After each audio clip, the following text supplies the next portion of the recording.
Some might argue that there's never a good time to visit Siberia. For the majority of the year, the extreme snow, storms, and generally inhospitable conditions make for a pretty rough place to take a leisurely hike in. But July through August falls into Russia's summer months. Not that that means that it won't be cold. On a good summer day, the highest temperatures that you can expect only reaches about 60 degrees Fahrenheit. Mornings are frosty, and nights are cold enough to require a few extra layers beneath your blankets. And the wildlife there is just as unforgiving as the weather. Wolves, brown bears, and snow leopards make up the larger predators. But don't forget about the giant moose and the smaller lynxes that are just as likely to kill a man if they happen to be cornered. Today's events take place in the southern end of Russia, in the Cyan Mountains in Irgaki National Park, right in the heart of the Siberian region. It's a popular hiking destination, but it's not one for the novice hiker.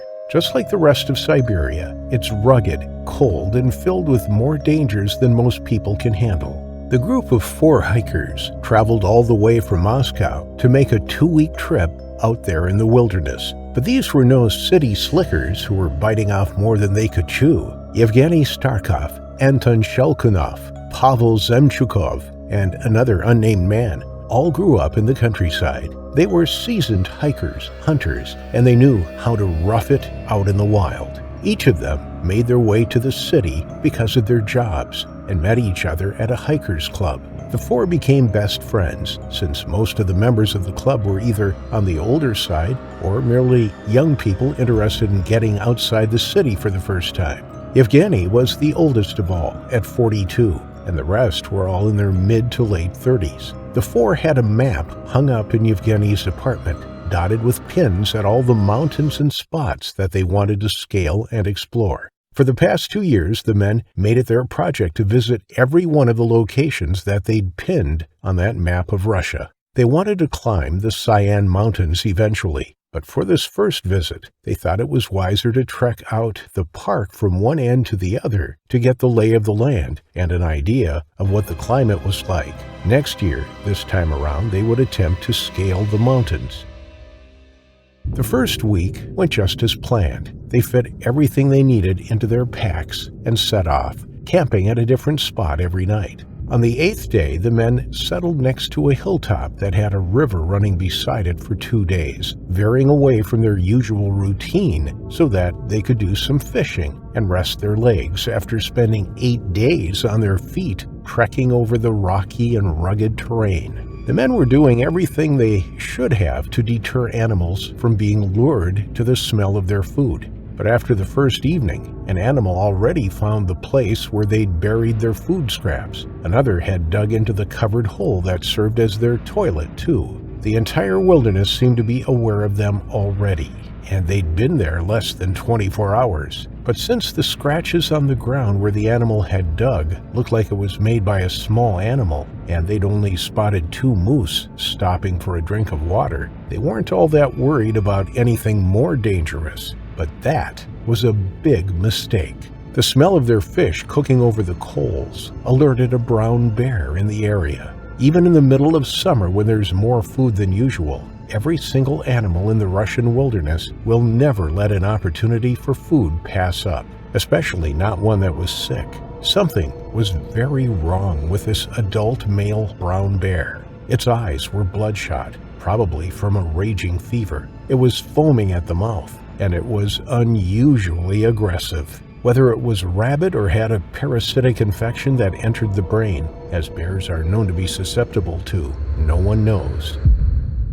On the second evening, the bear began to lumber through the trees, following the smell of cooked fish. All night it walked until it finally reached the camp just as day broke. The group had just finished breakfast and were about to get packed up.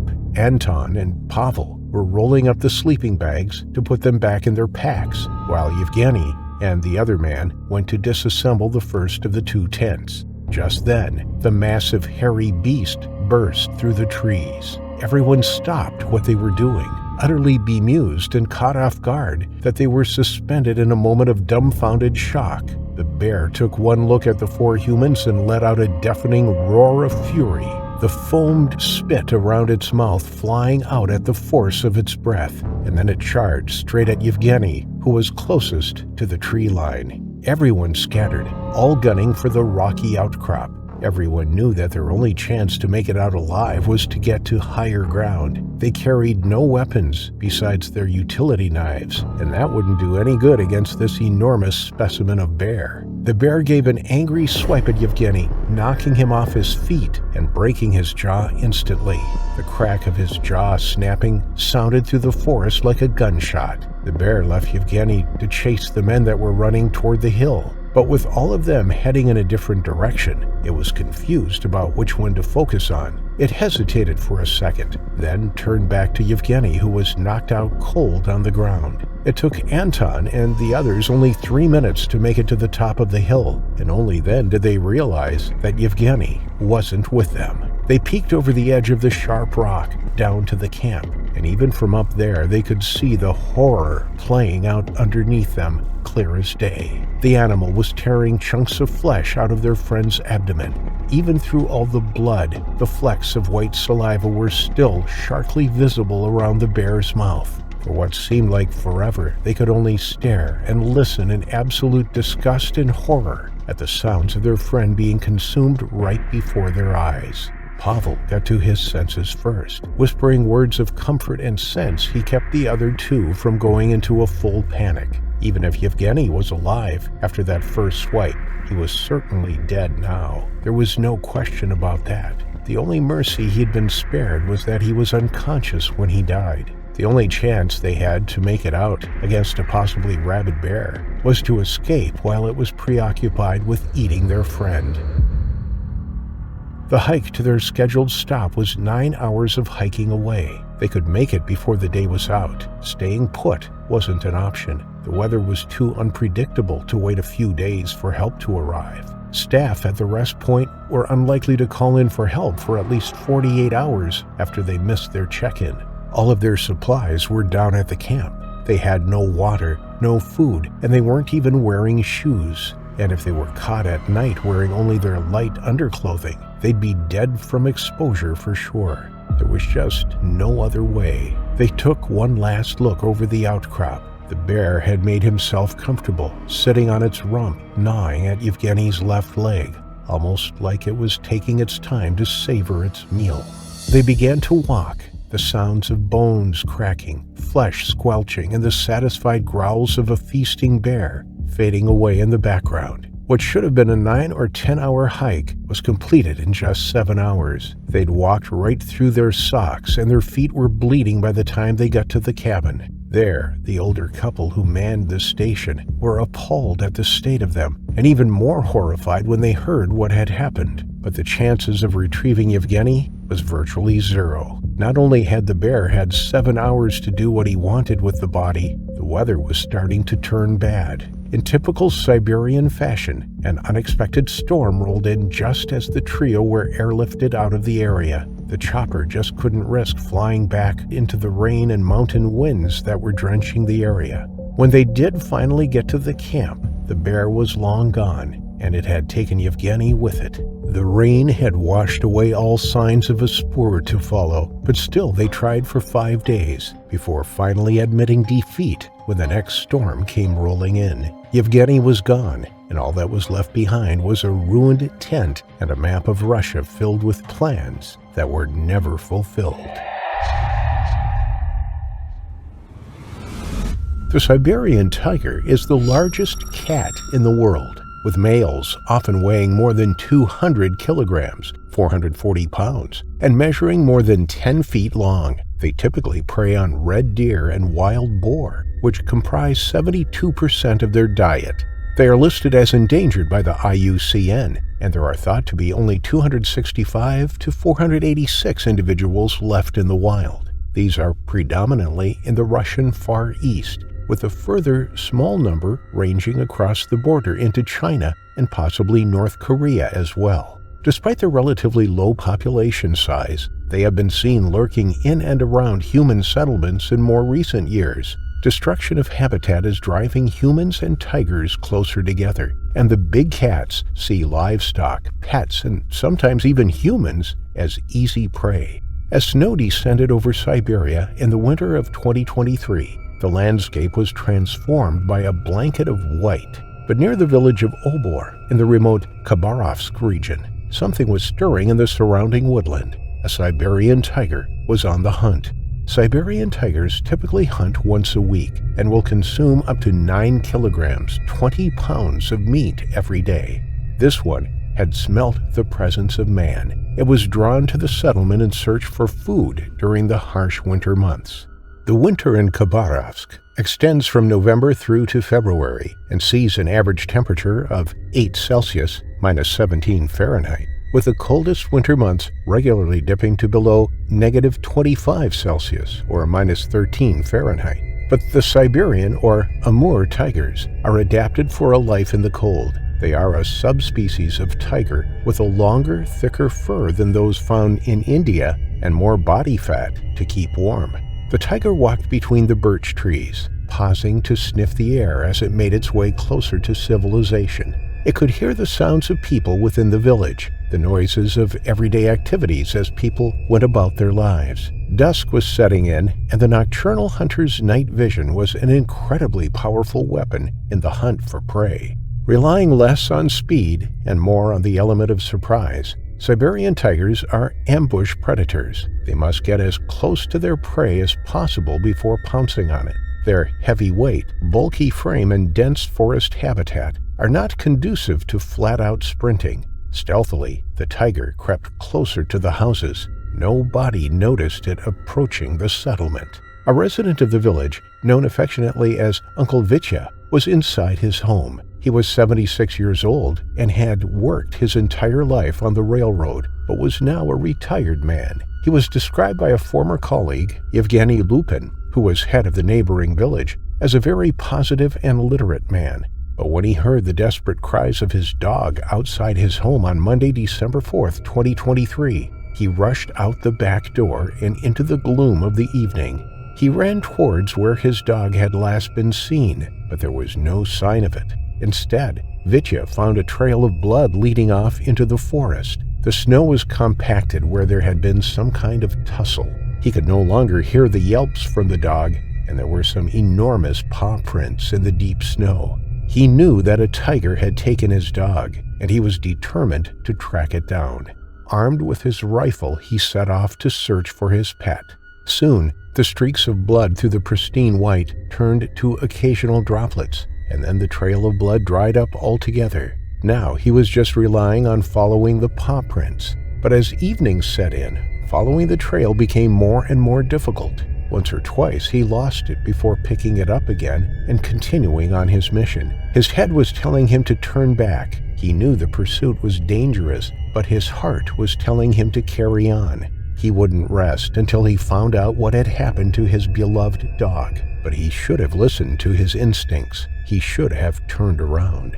Certain his dog was now dead, he was now driven to hunt down the tiger out of anger. He carefully crouched down close to the ground, searching for the next print amongst the scruffy brush and birch forest floor. An adult male's paw print can measure as much as 14 centimeters, 5.5 inches across. They are powerful, capable of not only knocking down their prey, but also holding onto it and securing it in a firm grasp whilst they deliver a fatal bite around the neck. Vitya followed the tracks for a considerable distance, getting closer and closer to the tiger and further from the safety of his home. After trudging through the deep snow and working his way through the forest, he started to hear some low growling. He knew he was close.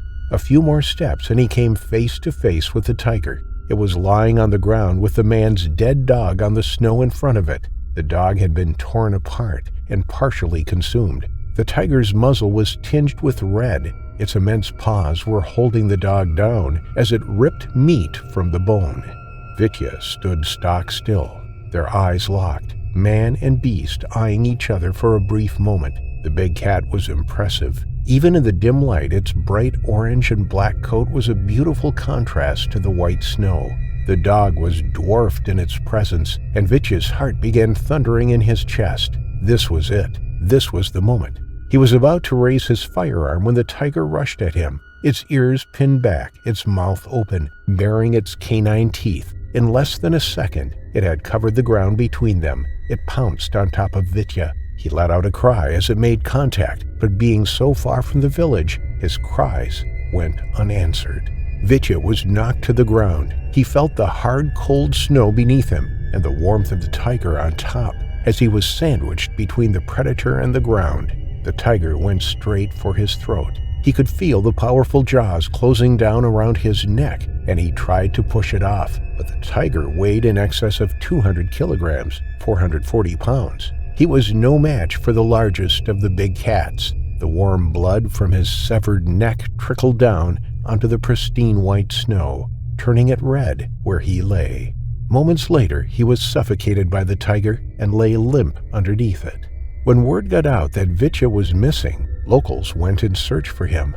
They could see that there was a trail of blood leading from his garden into the woods, and cautiously they followed it.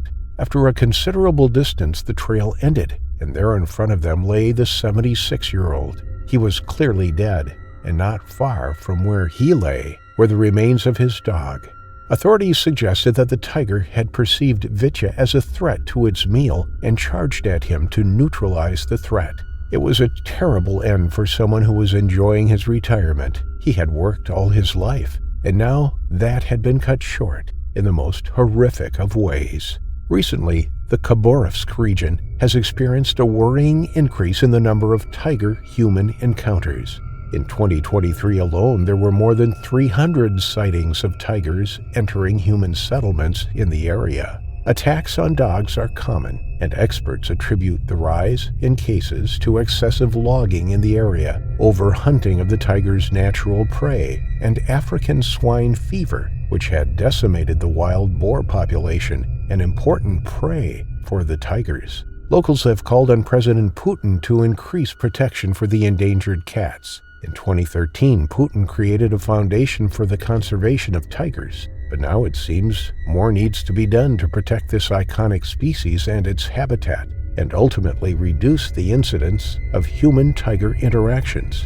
The Khabarovsk region's hunting authority have launched an investigation into the attack and are now deliberating whether or not to remove the tiger from the wild. It is a protected species, but if it has tasted human flesh, then there is a risk that it will attack again, bringing more people like Vitya to their terrifying final affliction. Sergei Grigoriev was the quintessential mountain man that we only see on TV. He'd grown up on the outskirts of Ozerk, Russia, on a small plot of land where he and his family grew all of their own food. Sergei's brother and two sisters grew up and moved away to the city, studying to become nurses and a mechanic. But Sergei knew since he was a boy that he'd never leave the grounds on which he was born. He lived for the woods and the fresh air. All he needed was a rifle to bring home dinner and to make some money on the side by selling the massive musk oxens that he had become so good at tracking. Occasionally he sold fur from animals he'd caught in one of his traps. Sergei was alone with his two dogs that he'd found abandoned during his excursions in the forest, and they were enough to keep him company. But Sergei also had another more unusual pet, a brown bear named Vorchun, which translates to grumbler. The 4-year-old bear was one of two cubs that Sergei found hiding in the hollow of a boulder after he was forced to shoot their mother when she attacked him while he was out collecting lynxes from his traps. He named the other brother Kosaka, meaning biter. For a while, Sergei kept them in a cage that he'd built with his own hands while looking for places that would take them. Kosaka found a home soon enough, and Grumbler nearly did too.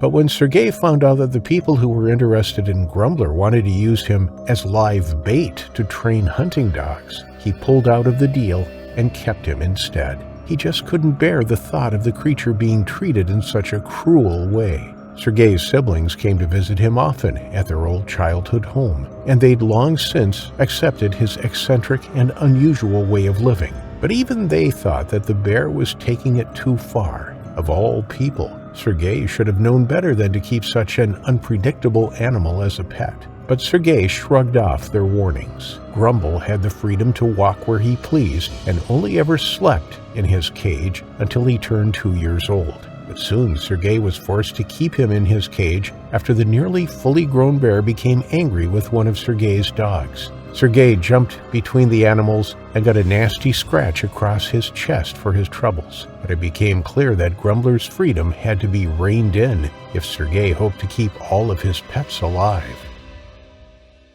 After that, Grumbler was only allowed out if he was chained to the collar he wore around his neck, and for the next 2 years all was well in Sergei's little patch of the woods, though his sisters refused to bring their children around to visit after the incident. By late December 2018, the snow was several feet deep, and the winter was in its deepest throes.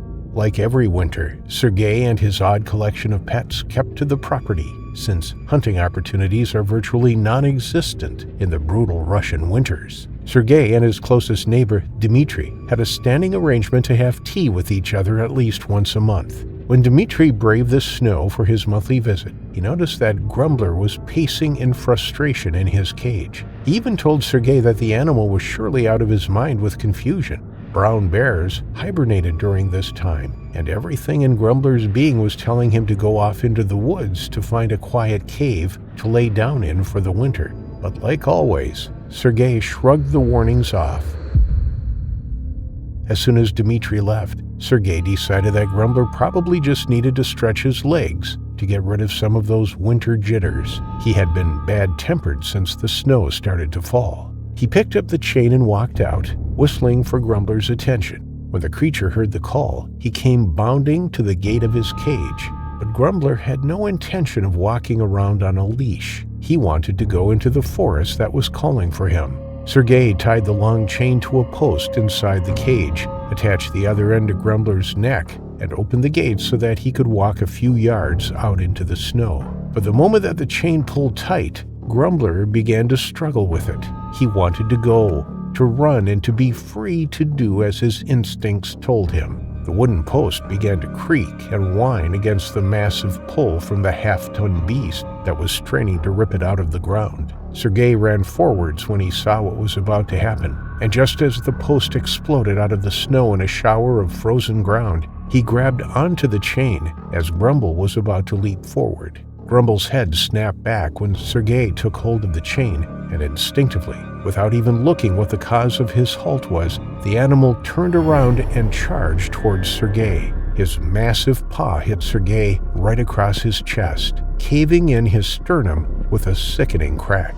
Sergei flew through the air, hitting the snow several feet away. His 2 dogs stormed out of the house the moment they heard the commotion. Had they not come out when they did, barking and snarling to protect their beloved human, Grumble might have even been able to regain his senses, but the 2 snarling and hysterical dogs just sent him deeper into madness. Sergei was still gasping for air. The crushed bone plate over his chest was compressing his lungs, making it nearly impossible to breathe. Grumble swiped at one of the dogs, sending him crashing into the fence of the cage where it lay unconscious, and charged at the fallen man. This time Grumble only saw red. He was out to destroy anything and everything that stood in its path, and that included the man and the second dog that was protectively keeping guard over him. Sergei saw stars in front of his eyes as the lack of air began to get the better of him. He couldn't see what was going on, but he sure heard the horrible sounds of his precious mutt being ripped to shreds. When the bear cast the dead canine aside, all its attention turned on Sergei. It bit into Sergei's head, pulling him up by the scalp and tearing at the man's body with its claws. In seconds, Sergei went limp. Even in his blind madness, Grumble realized that the man was dead and threw him aside just like he did to the dogs, before running off into the wilderness. Once Grumble ran away most of his fury, he finally came to a standstill. He needed to go into the wild, but he had no idea what to do now that he was finally there. He'd never had to seek shelter. He didn't know how to feed himself, and in the dead of winter he was as lost as a child would be. It took him 2 days to find his home again, where Sergei and his loyal dog's bodies now lay frozen. The second dog had regained consciousness and was cowering in the house, his ribs badly bruised. Before long, Grumble ate the only thing available, Sergei. By the time Sergei's family and his neighbor realized that he wasn't answering his phone, Grumble had 2 weeks to strip Sergei down to the bone, and he'd moved on to the dog. It was one of Sergei's sisters, Maria, who finally found his remains. Grumble was still pacing in the yard, protecting what was left of the corpse. When she saw the red smears on the white snow and the pile of remains, she got back into her car just as Grumble stormed at her and her madly barking dog. It took authorities 2 days before they could track down Grumble, shooting him where he was hiding in the trees. And miraculously, the dog inside the house was still alive, nearly starved to death and completely traumatized from the ordeal. Maria took him in. He was all she had left of her brother, but the family home remained in the woods, still standing there to this day, slowly decaying more and more as winter comes streaming through the open doors every winter since Sergei Grigoriev's terrifying final affliction. The Siberian Zoo has had its fair share of tragic events in the past. It wasn't until the 2000s that the place finally got a much-needed overhaul. Most of the attacks were the result of untrained zookeepers and the unsafe and, quite frankly, bizarre setup of the cages. Most of the large animals, like the polar bears, black and brown bears, elephants, and tigers, are kept in low concrete holdings. Spectators can then view the animals from 10 feet above. The narrow railings that are in place are so wide that an adult can easily fit between the bars. Children have a habit of poking their heads through the railings to get a better look at the beasts below them. For the most part, mothers will keep a hold of their children, and adults won't be foolish enough to lean over too far. All in all, the zoo relies heavily on the fact that the animals are well fed, and therefore too full and lazy to even try to scale the high walls that separate them from the people above them. Just to reiterate, there is no safety glass, netting, or any kind of barrier between visitors and the animal below them. Just open air, height, and pure faith that parents will have their children by their sides at all times, and that irresponsible youths won't try to play daredevil. This terrible design flaw is the reason that the tragic events of our story today played out in September 1999. Yelena was taking her 3 children to the zoo that day. Her oldest daughter, Ivanka, had been looking forward to this day for months, but Yelena had always put it off, her excuse being that her twin boys were still too young. But now that they were walking and running around, she deeply regretted not taking them when the twins were still in strollers. Matvey and Ivan were a handful, but at least Ivanka was an observant and easy child, and she was an excellent big sister. At 8, Ivanka often kept her brothers occupied, while their mother cooked, cleaned, or whenever she had her hands full. The girl just adored her brothers, and she felt awfully important when she was tasked with keeping an eye on them. But even an unusually responsible and attentive child like Ivanka had more than enough to distract her from being her normal calm and well-mannered self in an exciting place like the Siberia Zoo, situated in the heart of Moscow. No one in the family had ever gone to any sort of animal park before, so even Yelena was a little awestruck at the sight of the hyenas, wolves, and polar bears that were on display. Yelena and Ivanka decided that they needed to make a return trip someday so that Dmitri, the family's patriarch, could also see the amazing sights with them, and hopefully the boys would be old enough to remember it then. Yelena assured Ivanka that in a year or two, when Daddy came along, there would probably be even more exotic animals for them to see than there were now. Right at the entrance was a petting zoo, and Ivanka took a short ride on a pony. The little family fed the goats and chickens, but they avoided the mean geese who chased Ivan and Matvey. Then came the African animals, ostriches, buffalo, a few different bucks, leopards, and cheetahs. The leopards and cheetahs weren't set up like the rest of the animals. These limber predators could climb just about anything, and the big cats, it seemed, were the only predators that ever attempted to scale the walls of their enclosures, so they were kept in cages or in concrete holdings that had netting spun over them. In front of the cats, there was always a handler or a security guard who kept the crowd a few feet away. The cats had a habit of reaching their claws through their bars, and they could easily snatch a person if they wandered too close. They looked at the wild boars and cages full of bright birds, and then they visited the reptile house. But Ivanka didn't like this at all. The little girl decided that snakes and scaly things were icky and gross. The place was also swelteringly hot. They were all dressed in puffy jackets, scarves, and gloves. It was just at the end of autumn, and winter was already taking hold, so the humid building that held the reptiles had them all sweating and flushed by the time they stepped out. The twins were not happy at all about leaving. They liked the lizards and snakes much more than their big sister did, and this was around the time that the boys became cranky and difficult. It was already noon, and by now they'd usually be down for a nap. The next stop was the monkeys and baboons, but even the apes started making a racket when the crying and screaming twin boys wailed past their holdings. After a stern look from one of the handlers, Yelena herded her children back the way they had come. Ivanka pouted. She knew that if the babies became difficult enough, their trip would be cut short. They'd already been through the whole grounds, and they'd technically seen every animal there. But Ivanka was hoping she'd be able to go past the elephants again. Sometimes the zookeepers allowed children to throw treats at the elephants, and maybe if they hung around long enough, she'd get a turn too. But the 15-minute walk proved to be too late. Just as they passed the elephants, a zookeeper came by with an empty bucket and the faces of some excited children behind him, all of them talking about how fun it was to pass down peanuts and fruits to the trunks reaching up below them. Ivanka was heartbroken. Yelena noticed the tears welling up in her daughter's eyes. There was a food stall in the last lane before they would reach the exit on their way out of the park. It was right before they'd reached the cheetahs, leopards, giraffes, and bears. She told Ivanka that she could have one last look while she bought the boys a snack.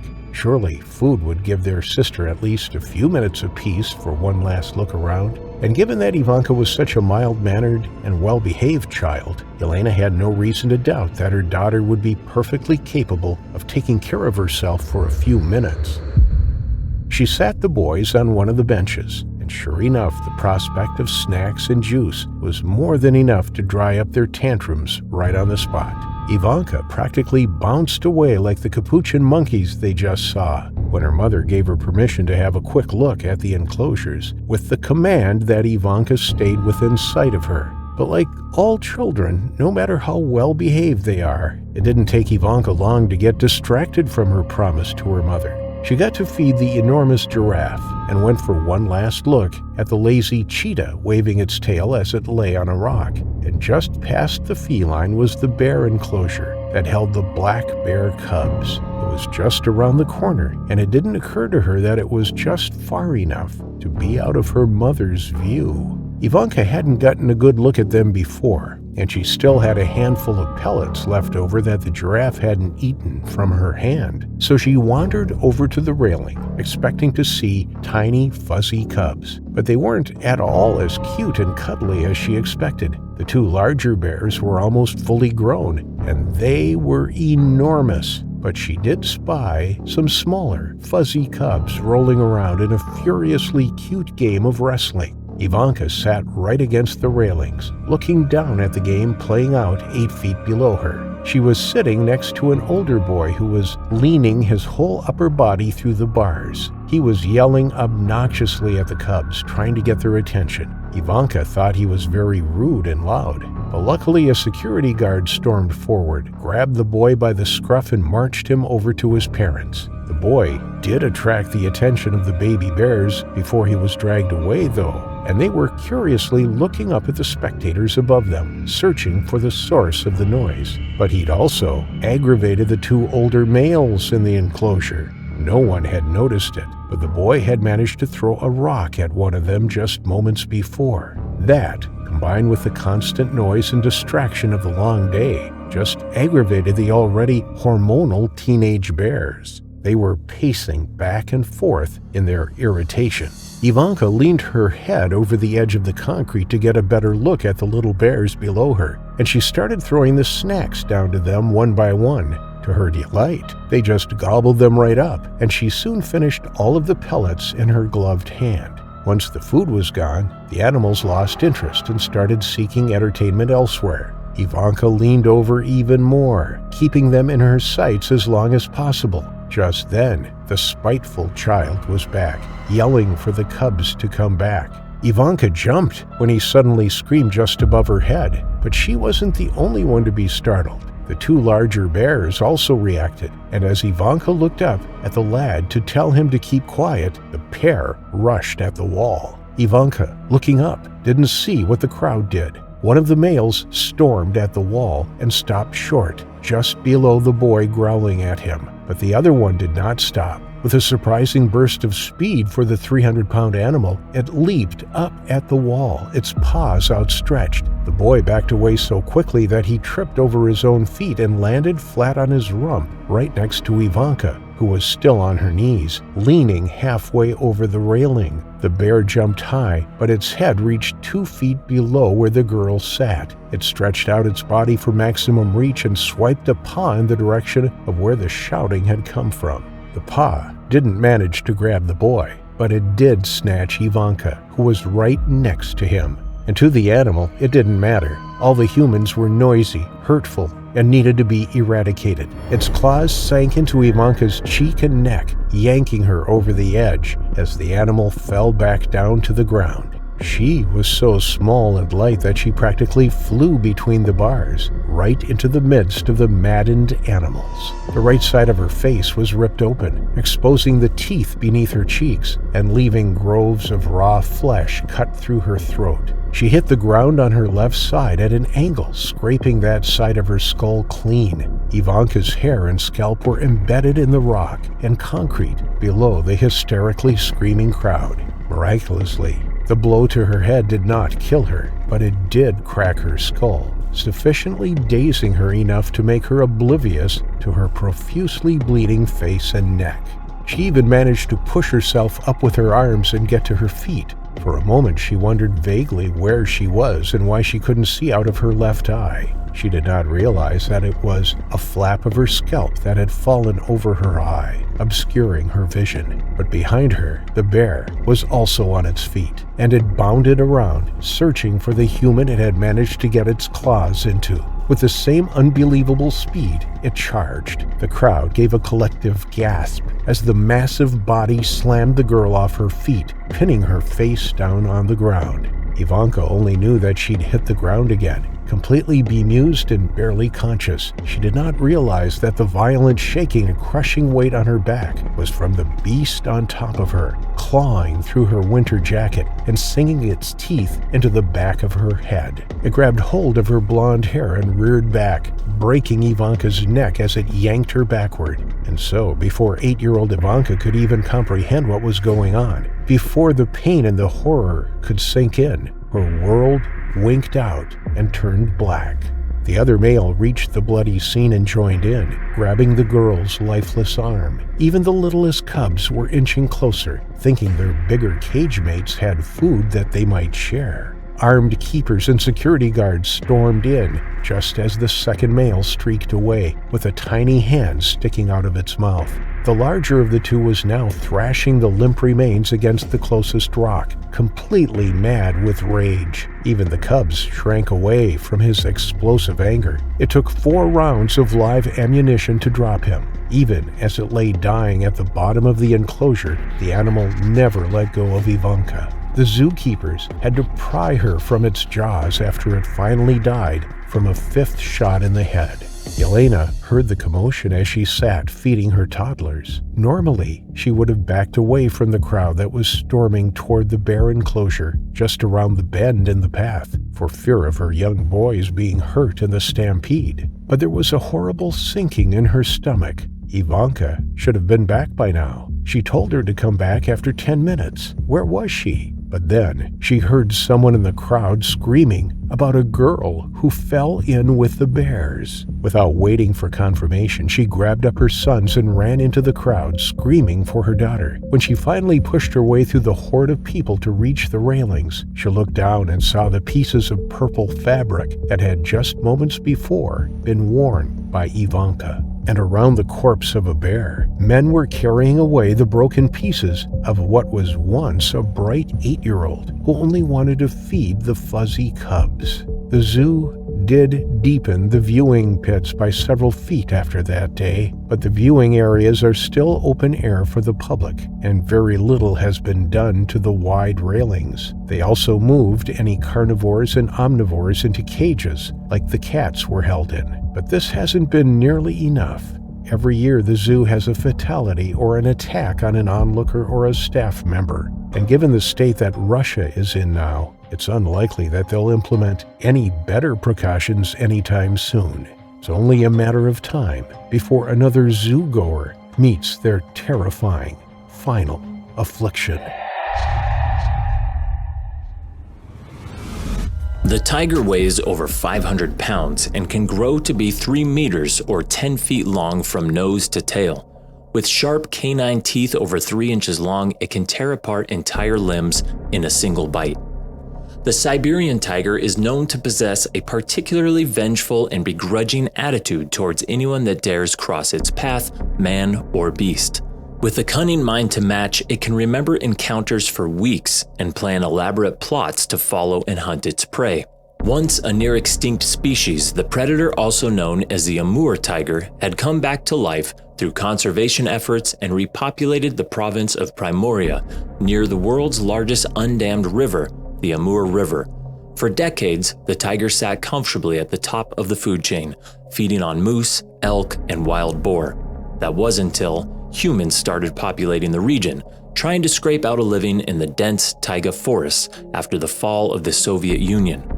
Poachers realized the potential of this area, despite the fact that they had to settle among some of the most dangerous predators in the world. The meat of the Siberian tiger and the wild boar fetched good money in the black markets near the Chinese border, and for many like Markov, this was their only sustenance in the broken post-Soviet economy. On a cold winter morning in 1997, Markov loaded his supplies, kissed his wife goodbye, and set out with his friend on a 50-mile drive deep in the heart of the frozen taiga forest. The plan was to spend the night in a remote cabin and leave to hunt in the morning. As the sun dawned, he set out on foot accompanied by his attack dogs, who could also be used to sniff out the scent of the Siberian tigers from their footprints. In below freezing temperatures, the snow covered the solid ground by at least 10 inches as Markov limped his way through the layers of snow among the forest trees and thick brush. Markov spotted a trail of footprints that were even bigger than his hand. Prints as large as this could only belong to the great Siberian tiger.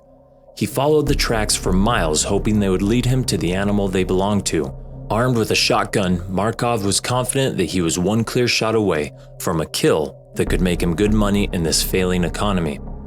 Then as he peered over one of the trees, he saw the enormous Siberian tiger feeding on a wild boar. It looked over at the man, locking eyes for a few seconds before going back to eating, refusing to let go of its kill. The fierce animal looked unfazed as its muscles rippled with every bite of flesh it pulled from the dead boar. Markov realized he was close enough to get the clear shot he needed. He raised his shotgun and fired a bullet straight into its torso. It was a sure hit, he thought.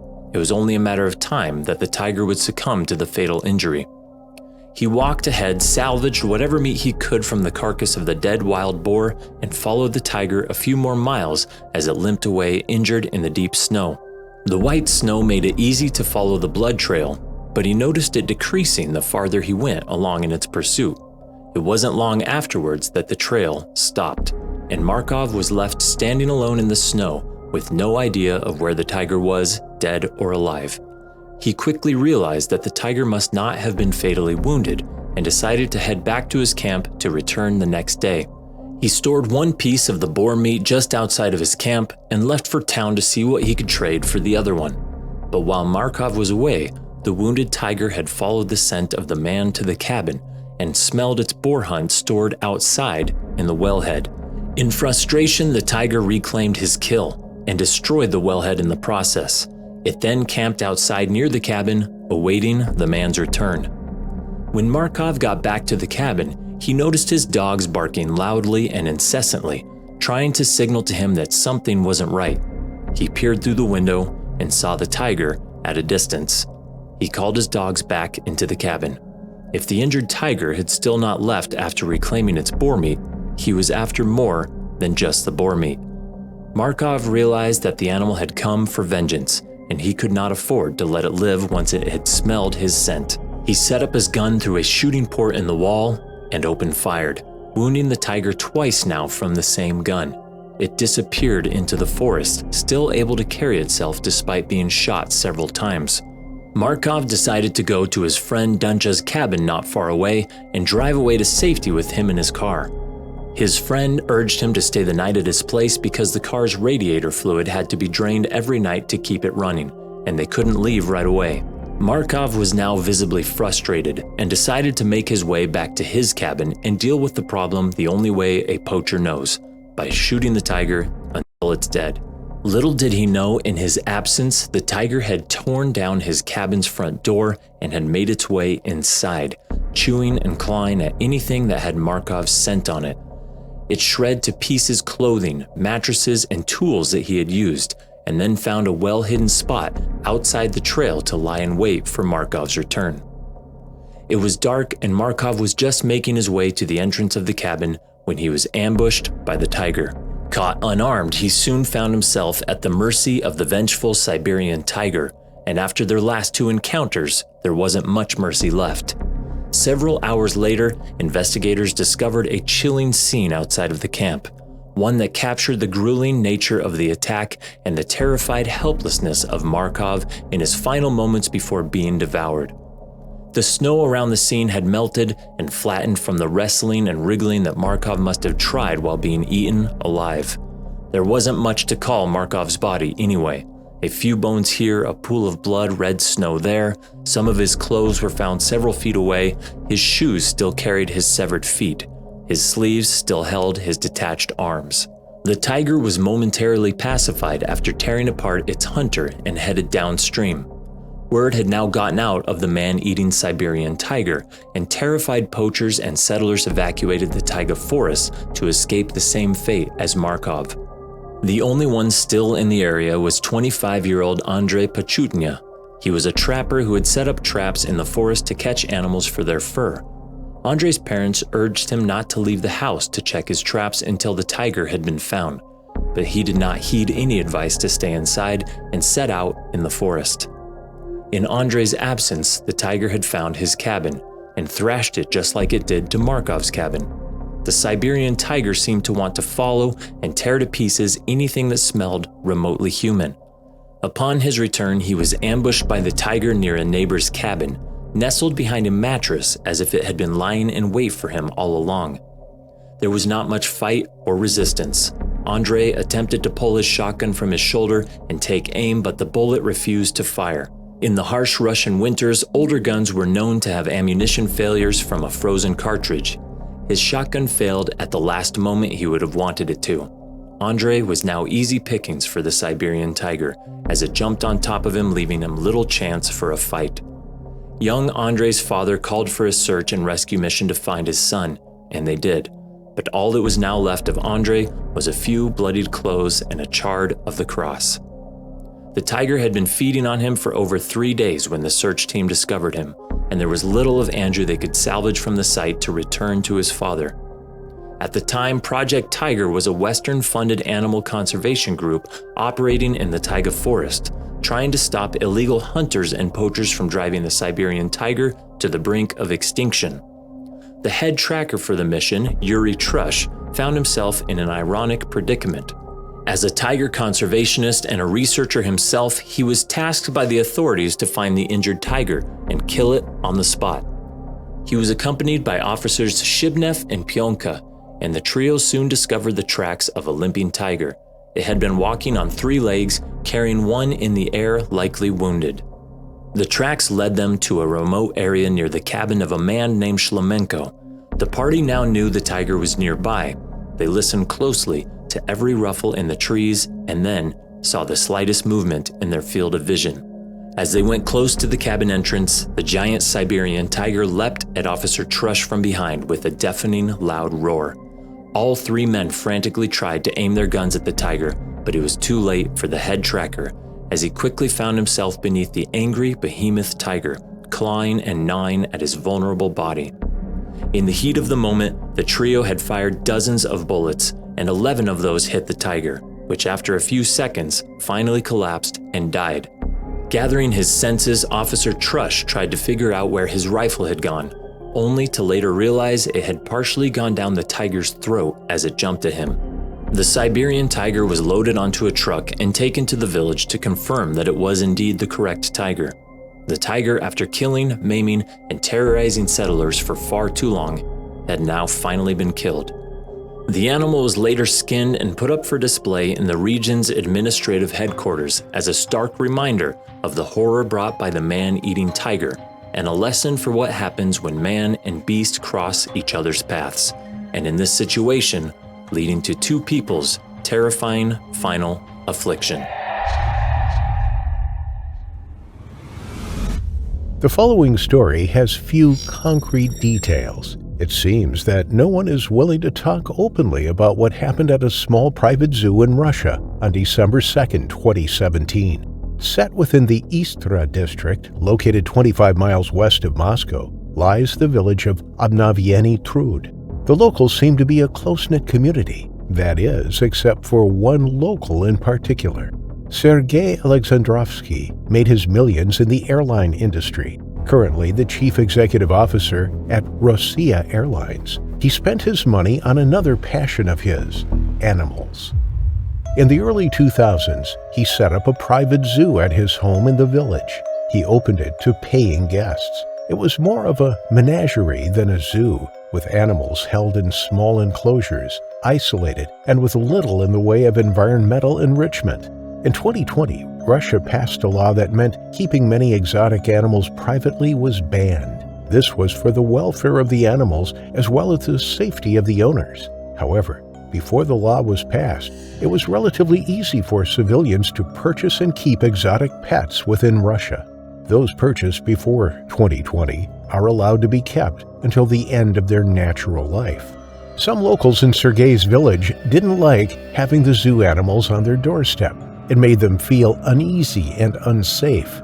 At night, they heard the roaring of the lone lion. They heard its constant deep grunting as it paced up and down in its enclosure. It was something that many described as annoying, but the animals wanted to get out. They wanted to escape. It was deemed a dangerous neighborhood for fear of what lurked in Sergei's backyard. As well as housing a lion and a tiger, Sergei's zoo was also home to a black panther whose name was Milan. After 10 years without incident, except for some disgruntled neighbors, something was about to go horribly wrong. Security wasn't as tight as it perhaps should have been. People could walk right up to the big cat's cages, just inches from the animals' faces. Although the details are sketchy, and the following is a presumption from the zoo's owner, Sergei, it seems the most likely explanation for what happened that day. A Ukrainian man was staying with two of his friends nearby. It was a reunion of sorts, and the three of them were enjoying plenty of drinks when they decided to visit the zoo. Under the influence of a significant amount of alcohol, they began to behave mischievously, and one of them claimed that he could feed the Black Panther. He was bold and brazen, fueled by the alcohol in his system and the confidence it gave him. As he walked up to the enclosure, the holes in the black metal mesh were too small to put his hand through, so instead he decided to try the gate. It was locked. The panther was lying, resting on its wooden shelf inside one section of its enclosure. It lifted its head and watched the man as he tried to work out how to get in through the gate. Its placid appearance lulled the man into a false sense of security. Despite having been locked up its entire life, the panther was anything but docile. It still had its killer instinct, and the foolish man was about to enter its territory, its domain. The one thing that belonged to it, and the one thing that it could instinctively protect. The Ukrainian man managed to break the lock and force his way into the enclosure. The second he stepped foot inside, the Black Panther leapt down from its shelf. It trotted over to the man and, without hesitation, leapt onto him. Black Panthers are melanistic variants of leopards or jaguars, and it has not been divulged which species this one was. Both stalk their prey, getting within feet of it before pouncing on top of it. Leopards dispatch smaller prey by a single bite to the back of its neck, severing the spinal column or crushing the skull. They kill larger prey by suffocating it with a bite to the throat. Jaguars typically subdue their prey by a bite to the back of the neck. They have the third strongest bite force after lions and tigers, but the strongest relative to their size. They can clamp their jaws down with a force of 1,500 psi, enough to crush a human skull. Whichever species this one was, it was a formidable predator. The man leapt when the jaguar jumped down off its shelf. The hairs on the back of his neck stood on end. His heart began pounding, and he realized just how stupid he had been. He had foolishly assumed the panther would remain on its shelf and allow him to hand feed it. But as it leapt onto him, he was brought crashing down to the cold, hard stone floor. He let out a cry. In the seconds before the fatal bite, he could feel the warmth of the panther's body on top of him. He could feel its heavy weight as it pinned him down. He couldn't move. He couldn't push it off him. The panther's eyes were fixated on its prey. In his final moment, he felt the warm, moist breath of the panther as it closed its jaws around his throat. He struggled to breathe. The pressure on his windpipe grew, and he knew this was the end. The big cat's canines severed an artery as it bit down harder, and blood poured out of the wound. Moments later, the man was still. It is assumed that his two friends fled the scene. Whether they had run to get help or to escape is not known, but they left him there on the gray slate floor of the enclosure, breathing his last breath. The Black Panther didn't eat the man. Instead, it stood up and raised its nose in the air. It walked over to the gate and sniffed it. The gate had been left unlocked. The panther pushed it with its nose and it swung open. Tentatively, the panther stepped through it. It was out. Nobody noticed it, and when it leapt over a fence and off the property, it disappeared into the surrounding neighborhood. Later, the man's body was discovered. Other visitors screamed when they saw him lying on the ground, a pool of dark blood around his head. Then it dawned on them the cage door was open. The Black Panther was out and about somewhere. It was lurking in the neighborhood and could attack at any moment. A local walked his dog along the street, unaware of the potential danger he was in. Crucially, nobody was informed of the Black Panther incident at the time. The authorities were called to the scene, and Sergei Alexandrovsky arrived at the Panther's enclosure. Initial reports were that a keeper had been killed because of the uniform the man was wearing, but Sergei denied knowing the man, saying that he did not work there. He suggested that the man was drunk and entered the enclosure on a dare. It seemed like a possibility. But at that moment, the most important thing was to find the Black Panther before it could cause any more damage. Nobody knew where it was, and there hadn't been any reported sightings. Instead of informing the locals and warning them to stay indoors, the authorities decided that they didn't want to make a fuss or cause alarm. It was better if they dealt with the situation privately, without the public getting involved. It took several hours before the big cat was located. It hadn't gone far and was found crouched underneath some undergrowth, probably scared in its unfamiliar surrounds. When it was eventually recaptured, Sergei insisted that it should not be killed. When locals found out what had happened, there was outrage, not least of all because they hadn't been informed that the cat had escaped. Children had been playing outside. People had been walking their dogs. Anybody could have been attacked in the hours that followed the incident. Some said that they wished it had been Sergei who had been killed by the panther. At least then, maybe his zoo would be shut down and they could walk their neighborhood without fear. An investigative committee that deals with serious crimes in Russia was sent to work on the case. They needed to determine the cause of death and the handling of the situation. No conclusions from the report have been published, and the name of the deceased has never been disclosed. As of this day, the Black Panther was never put down. It was deemed a defensive attack, as the man entered its cage unexpectedly. The zoo also remains open for business, the animals waiting for the day that someone else opens up one of their cages, so they can bring someone else to their terrifying final affliction.